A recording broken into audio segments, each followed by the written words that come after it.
concept. Another idea.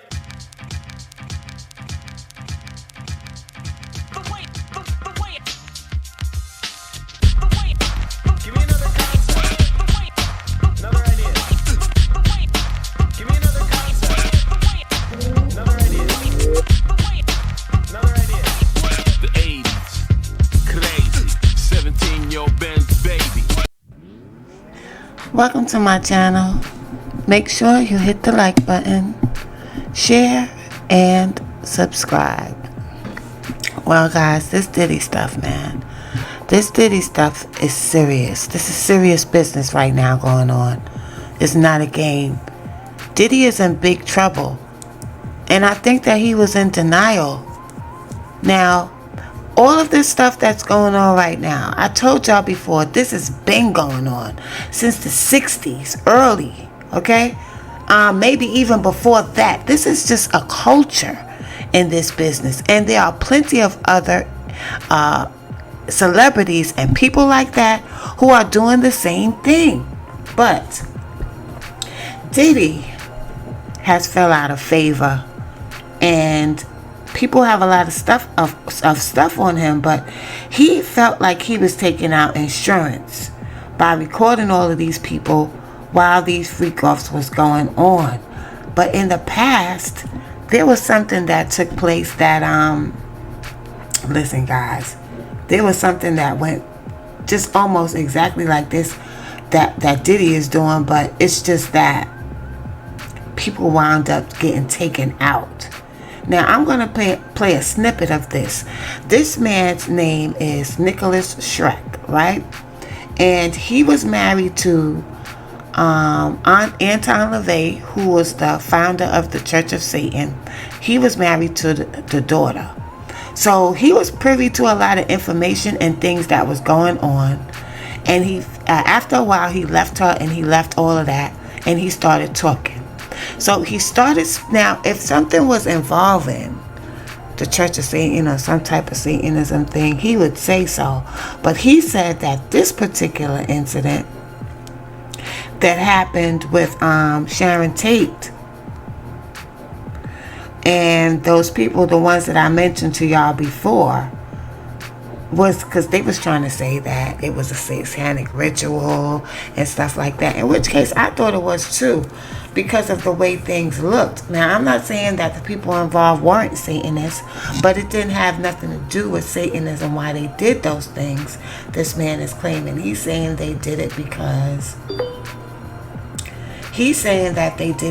they was trying to hide something else. So now I'm going to play this snippet that I took from this video, because I want y'all to hear what he had to say and how similar it is to what is going on right now today, guys. I had to go find a clip where he was describing the things that was going on in Hollywood. I'm sorry if y'all couldn't hear me because I had backed up a little bit. But let's play this video. Dear Rudy Albelli, and right. She said, oh, well, I know he has this house that you can stay in. Well, we know what house that was. And he didn't know anything about where he was, Bob Esty. So he moves into this house, and then Albelli, creep that he is, and apparently he did this with many people, said things to terrify him and scare him. And many people have said this to me, showed him the blood on the very couch that was still there, caked after. This is about, this is not that long afterwards. It's the mid-70s. Showed him the pictures of the crime scenes. And in the guest house, Bob Esty was given Abigail Folger and Wojtek's bed that they slept on the night they died. And behind him, and I put this picture in the book at the end where I thank him, there is the zebra skin rug that you see in the crime scene very prominently behind him. And Albelli gave him Helter Skelter, which he knew was bullshit, but he gave it to him like, here, read this book. And then Esty figured out, where I am and what this place is, and that I'm, sleeping in the bed of the victims. And this was the kind of sadistic behavior that Altobelli, he was a very mean-spirited person. So Esti befriended him. So, I get into this in great detail in the book, but Esti spoke to me at great length as well about everything that Rudy Albelli told him while they were drunk, while they were snorting cocaine, while they were just using mountains of drugs at Cielo Drive. And he made it very clear that Cielo Drive, because of Albelli, was the party place, the drug place, and it still was. And with total impunity, no worry about cops coming, that it was the place in the mid-70s still, drug deals, cocaine, massive amounts of cocaine and weed in the midst of the disco era. Right. So while, and Altobelli is a gossip, talking about everything that ever happened, drunk off his head, on coke, told him everything and told him very revealing things about how well he knew Charlie, basically confirming that he knew Tex Watson very well. That Tex Watson was dealing drugs with Terry Melcher's permission from Cielo Drive. So, I won't get into everything he said, but because he didn't care, he had no vested interest in this. And when I spoke to him, he was actually quite ill. And I think he just felt like I'm not in show business anymore. No one's going to kill me. And I don't even think he realized the significance of some of the things, which many of these people didn't. So he was a very important source that you'll see in the book. But he made it very clear that Tex and Terry Melcher were up to no good, and that Altobelli was aware of all this. And he stressed to me the importance of Altobelli being there for the Melcher residency and the Polanski residency, and people pretty much ignore him. But he is really the key between all of it. So and that he knew Manson well, and that he, this idea that there was this very brief March meeting, I know who you are, Charlie, that's just another cover up and bullshit to kind of minimize how well they knew each other, So so they and you have played often the homosexual that lived in the back tape, which Bill Murphy brought up to him. So that was and we actually have stuff in our questions about that, because that was such a enlightening interview. And those are some. Those are some. There were others. I don't want. It's all in the book, but another very important source that finally gave me a gleaning of light on the fame porn videos was. And actually, it's very interesting. When I went to Los Angeles, both times in 2018, to go to Charlie's memorial service and ash spreading in Death Valley, which was in November 2018 on his first posthumous birthday. And then again, I went in August 2019 to screen Charles Manson Superstar for its 30th anniversary, which was on the 50th anniversary of the crimes. Many people came to me with more information, and all kinds of things were brought to my attention. And one that I'll mention a few things. Sure. A very good friend of Connie Kesy, if you look her up, she was the Playmate of 1969. She was a girlfriend of Victor Lowndes, who was the right-hand man of Roman Polanski. She dated Polanski as well. And she told this friend of hers heard one of my interviews on Midnight Rider, I believe. And she contacted me and said, when you come to LA, come meet me and I'll tell you about that. So what she told me was that Connie Kesy was deeply involved in the making of these porno films, that she was in them, proudly so. It was the 60s. It was, there's not like some horrible thing they were hiding, but that Polanski, Hugh Hefner, and Victor Lowndes, and many other celebrities traded films and videos of celebrities having sex, and that there was it was like a hobby. And because they had this new state-of-the-art video equipment that very few people had access to, they felt comfortable sharing it with each other, because the peasants could not see what the aristocracy are doing because they didn't have the technology. So, and she got into, it wasn't, I think, much more complex than just Sharon Tate having sex with people, but Hefner and Lowndes collected porn going back to, I've mentioned this before, Joan Crawford in a porno movie giving a blowjob. Right. Marilyn Monroe apparently filmed by Frank Sinatra. Kim Novak supposedly, allegedly filmed by Jack Warner to blackmail her. A lot of blackmail films of movie stars. And this gets into a whole other layer, which I'm not going to get into here, of a celebrity porno ring that I believe was already going on with Johnny Stompanato. If you look him up, a mafia guy who is related to Lana Turner. And supposedly Lana Turner, the movie star, her daughter killed him. Well, that is a whole other cover-up. But it seems connected. I think what was happening in the 50s was still happening in the 60s. So that was a very important revelation to explain what were these porno films, and a confirmation they did exist. And it was much more to it than just Sharon Tate. She was just the flavor of the month. It was, you name it, everybody. Right. And one thing that you including one thing important, including Greg Bautzer and Jane Wyman. Greg Bautzer was Sidney Korshak's lawyer, the guy who did the dirty work. So that connects the ex-wife of Ronald Reagan and a lawyer of Howard Hughes and Sidney Korshak, Greg Bautzer, who got Robert Evans the job at Paramount to this porno ring. So people who understand the case will see the implications there. One thing that's interesting, and I'm skipping a little ahead, but I think that it's important too because we're talking about it right now, is a lot of times there's a lot of looking down on the porno angle of things that were happening.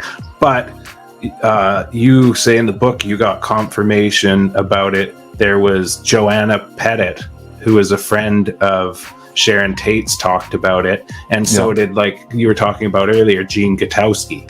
Yeah, he completely confirmed it with that. And I must say, Gene Katowski, without any shame, he was proud of it. He was a swinger. Here's a news clip.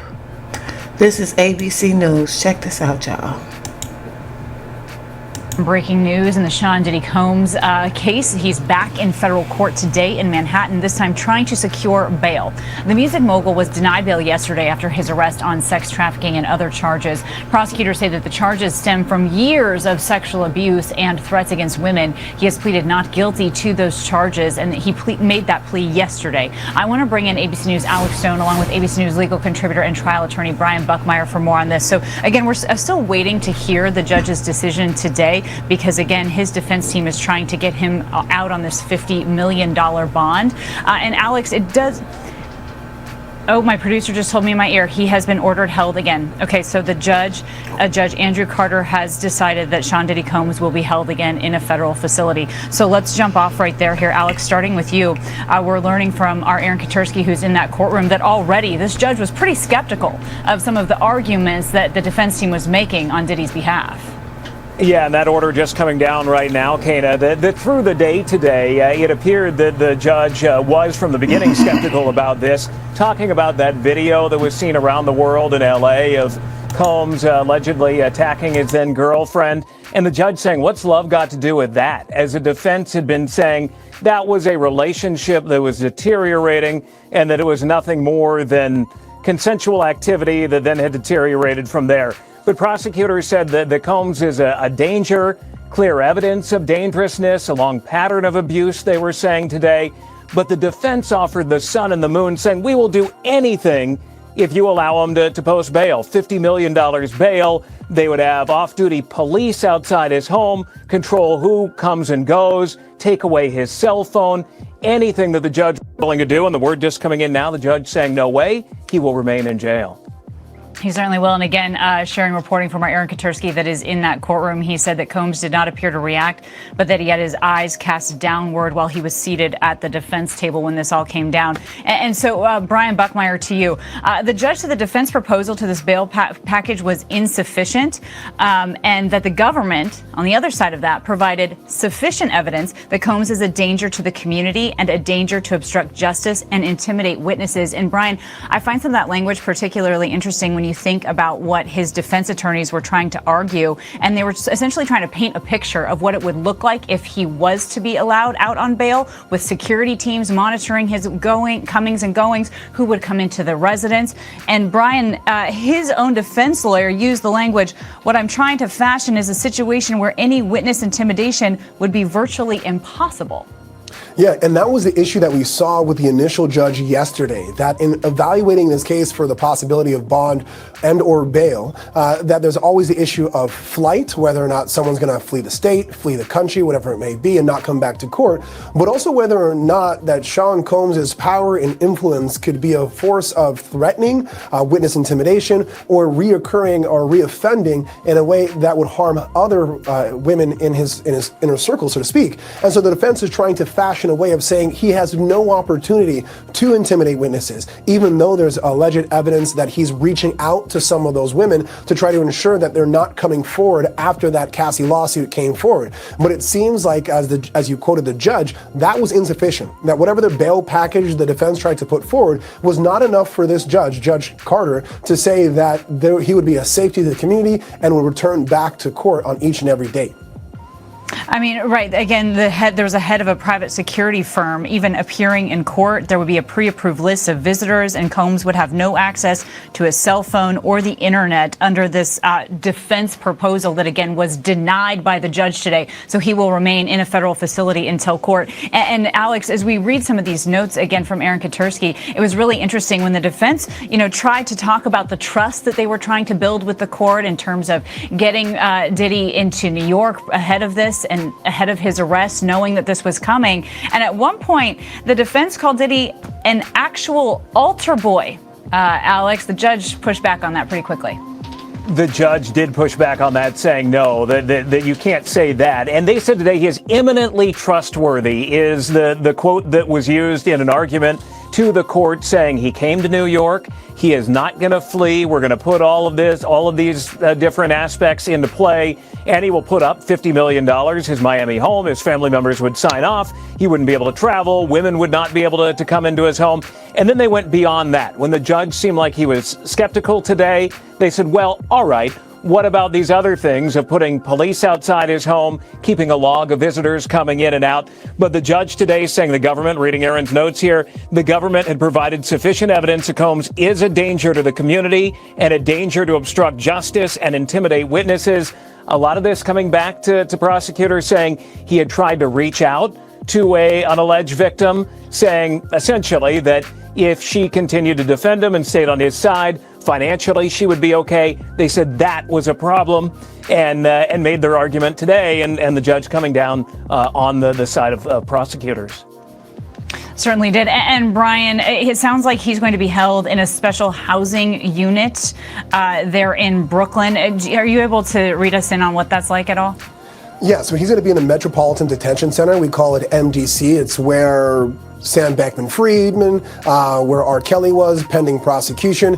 It is called a special housing unit, but people who are there call it the SHU, S-H-U. It's a part of segregated population where people are not in what you often hear as Gen Pop or general population. Some of the difficulties of that, I've had clients in the SHU, is sometimes they literally go missing for some 30, 45 days.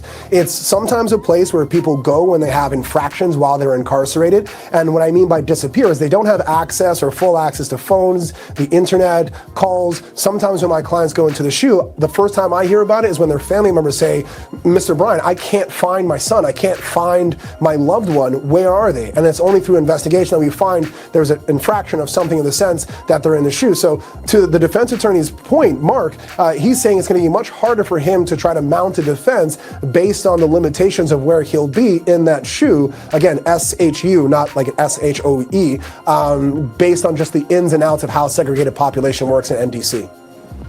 Wow, how times can change here. In nearly a year, this investigation has been going on, and it wasn't that long ago that Sean Diddy Combs was offered a key to the city there in New York, where he is now being held in a federal facility awaiting trial. Alex and Brian are...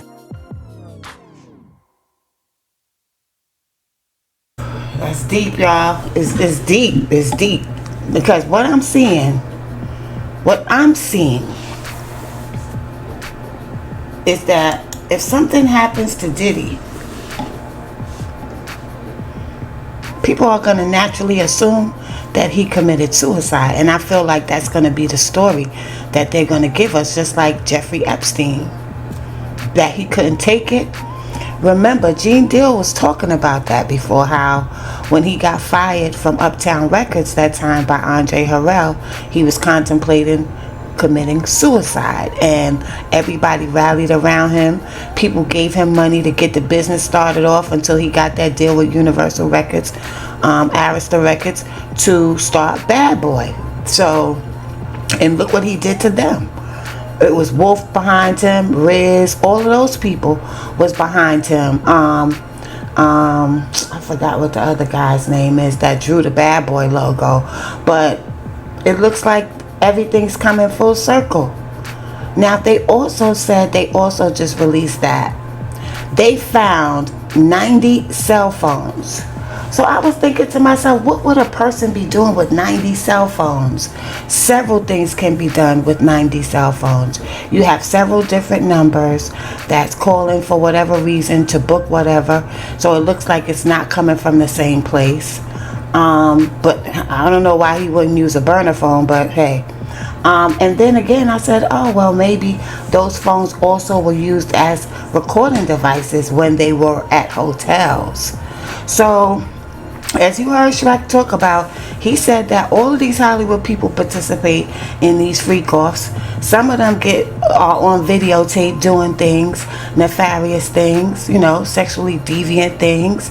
And this has been going on since the 60s. So I'm kind of a little disturbed. Like, I don't like what Diddy is involved in, and I don't like that he sold his soul and he was doing all this wicked stuff. And how he treated people. I don't like none of it. I don't like the possibility that he might be the one that was behind my favorite rappers passing, and that's Notorious B.I.G. Like, you kill big. Like, that's the way I feel sometimes when I look at all the things that people are saying about Diddy and his personality and how selfish he was. You know what I'm saying? I can't swear for him that he didn't do that. I can't say that he didn't do something to Kim Porter because she was going to talk. I can't say that he did, and I can't say that he didn't. I can't say that he wasn't involved in Pac's passing. I can't say that he wasn't involved when Pac got shot over here in Quad Studios. He may not have played a large role, but I can't say that he didn't play any role. So, I mean, this is really, really deep, and this is really, really serious. And the way that he keeps going with these appeals and these offers and stuff with his money, trying to throw his money around and stuff like that, it seems to me like he was in denial, because he never in a million years thought that he would be sitting in that seat where he is, or in somebody's jail cell. And when this commentator just said that where he is in the shoe in Brooklyn, which is somewhere I never heard of in my whole life, that sometimes people get lost. Like, I'm telling you guys, it just looks like it's being set up to me. I don't know. I hope I'm not true what I'm feeling, but I don't think this is going to end well, because I think people are going to start talking, because they're not, the reason why, because people are saying, why is he the only one that got arrested and all these other people was doing things? Number one, which they're not going to say on the news, is that certain people are still being protected. And I showed you the story about what really happened with Sharon Tate and all the helter-skelters. They tried to cover it up and say it was helter-skelter and all this stuff, but it was really behind those freak-offs and videotapes, and how much stuff would have been revealed. Look at what happened with Jeffrey Epstein. So I don't know, guys. This is serious, and this is not a game. Diddy is in big trouble, and if something happened to him where he is no longer with us, I will not be surprised. Like I said, I hope I'm wrong, but it looks like he's being set up, because they can use things that people were saying and then turn around and bring that and use that as a cover up. They'll use anything to cover things up. They don't want to be revealed. This guy, Nicholas Shrek, was saying that nowadays, you could say more. Yeah, you could say more, but you can't reveal everything. I think J-Lo is in those tapes. I think Lauren London is in those tapes, because what's not in those videos, rather, what they're not saying, I can show you so many pictures of Lauren London and Diddy. Let's go look that up right now. Let me stop this screen and let me look it up right now. Hold on, guys. Give me a second. Give me 1 second. Lauren London. Okay, y'all see this? When I put that in, we're going to go one by one. When I put in Lauren London, Diddy, and look. Let's look at this. Now, this one she was modeling for Sean John, but there's a whole bunch of pictures online with different occasions with Lauren London and Cassie. So if y'all think that she wasn't involved in these freak-offs, y'all are very, very naive. Look, that was her best friend, Cassie and Lauren. Now, I was hearing that Lauren was one of them send-off chicks that these industry dudes would use, and they sent her off to get at Nipsey. Okay? I don't know how true that is, but that's what was being said. Look at Lauren. Look at Lauren with Diddy. Look. Look at Lauren with Diddy and listen, y'all. And Nip.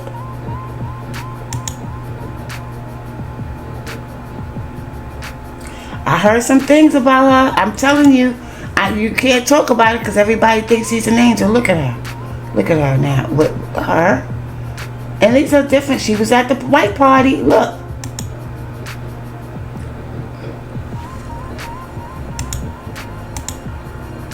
Listen, y'all. Look at Cassie and Lauren. She hasn't said one word about none of this. Not one word. Not one word. Not one word. That was her best friend. That's her and Rihanna. Let's go back because it's going to another thing. But it's a whole... all you got to do is put it in yourself. And you're going to see that how many pictures is out there of Lauren London with Cassie. If she's not with Cassie, she's with Diddy. Okay, so there's a lot of secrets and things going on in that industry that you would never imagine. You would never begin to imagine or fathom. You wouldn't even be able to register it in your minds. But it's gonna come out, y'all. Eventually, it's gonna all come out one day. And I hope you guys all live to see it, and me too, because I want to see when it comes out. Yes, Diddy did some messed up things, but you know what, y'all? He ain't doing nothing that the rest of them haven't been doing for over 40 years. Over 50 years they've been doing this freak-off stuff. Almost everybody you can think of was involved. Pastors, actors, politicians, sports figures, everybody. It's just one big ordeal. But anyway, you know, we'll keep watching. But I'm telling y'all, if something happened with Diddy, y'all already know what it is. Peace and love. Let me know what y'all think in the comments.